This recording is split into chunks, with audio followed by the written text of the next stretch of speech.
Well, we do something very simple actually on the Cambridge Biomedical Campus, and that is I host ABC dinners for academics, businesses, and clinicians. We do these in the evening. It is not a fine dining experience. Everybody gets to eat a shepherd's pie and has a glass of wine. And at each table, we will have 9 people, 3 academics, 3 businesses, and 3 clinicians, all with a common interest.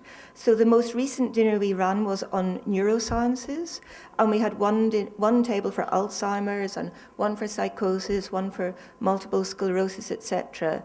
And it's amazing the discussions that take place at these meetings, and then the follow-up discussions that ensue.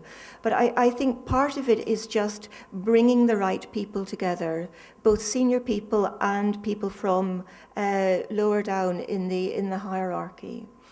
But I also want to make the point that from the point of view of the biotechnology company, the smaller company that is working with a large pharma, if you understand how that company has been created and has got to the point where it has an asset that it then can collaborate with the major pharma on, it might be a handful of people that have left big pharma, so they've taken the risk of leaving a secure job with a secure salary.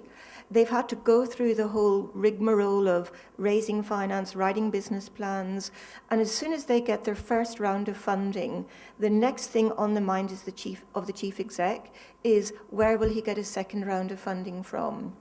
So it is very much, their discovery process is very personal, it's very intimate. And so when they start to work with a big pharma, they're coming from a completely different perspective. The pharma company might think this is one of 30 projects that we're running, whereas the mentality of the biotech entrepreneur is, this is like giving our firstborn child away. Mm-hmm. And so they have a very different interest and very different perspective. Right. So from the cultural aspects of open innovation, I think one does need to be cognizant of the origins of that asset and the approach of the biotech company.